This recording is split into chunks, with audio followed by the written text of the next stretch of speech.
Pagi saudara-saudara yang dikasih Kristus, jumpa lagi dalam renungan pada pagi hari ini. Namun sebelumnya kita bersatu di dalam doa. Damai sejahtera Allah yang melampaui segala akal, itulah yang kami arah hati dan pikiranmu. Dalam Yesus Kristus Tuhan kita, amin.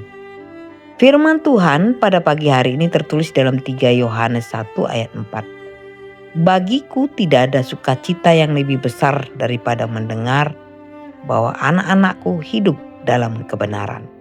Demikian firman Tuhan. Saat kebenaran menjadi gaya hidup. Shalom Bapak, Ibu, dan saudara-saudara yang terkasih. Pernahkah kita bertemu dengan seseorang yang sangat pintar bicara soal teori, tapi tindakannya jauh berbeda? Di dalam dunia rohani pun kita sering terjebak pada hal yang sama. Kita tahu banyak tentang Tuhan, tapi hidup kita tidak mencerminkan Tuhan.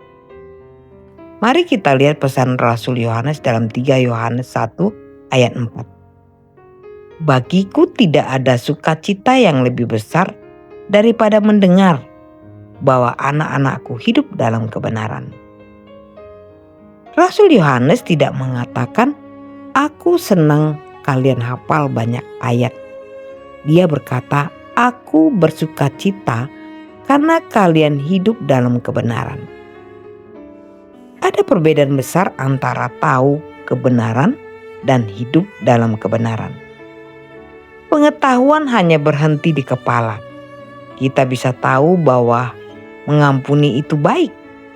Kita tahu bahwa jujur itu baik. Namun kebenaran baru menjadi gaya hidup saat pengetahuan itu turun ke tangan dan kaki kita. Saudara-saudara, dalam bahasa aslinya kata hidup di sini berarti peripatuntas, yang artinya berjalan.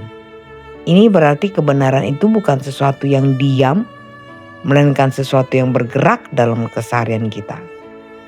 Saat kita di kantor dan tergoda untuk tidak jujur, kebenaranlah yang memegang kendali.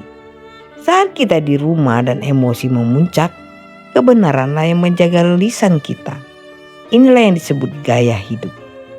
Bukan apa yang kita lakukan di hari Minggu saja, tapi apa yang kita lakukan secara konsisten di hari-hari lainnya. Bayangkan kebenaran seperti sebuah kompas.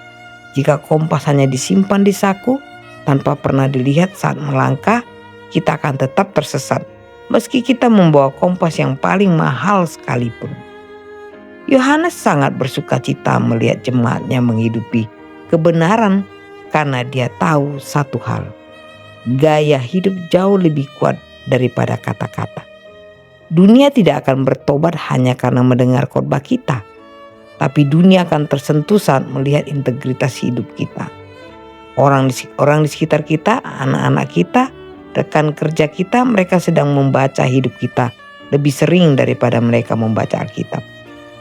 Saudara-saudara, mari kita bertanya pada diri sendiri hari ini.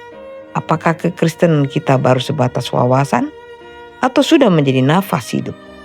Kebenaran yang membebaskan adalah kebenaran yang dipraktikkan. Jangan biarkan Alkitab kita hanya penuh dengan coretan warna-warni, tapi biarlah hidup kita yang menjadi surat Kristus yang dapat dibaca semua orang. Tuhan Yesus memberkati kita semua agar hari ini kita tidak hanya menjadi pendengar atau pengetahu, tapi menjadi pelaku kebenaran. Selamat beraktivitas. Tuhan Yesus memberkati. Amin.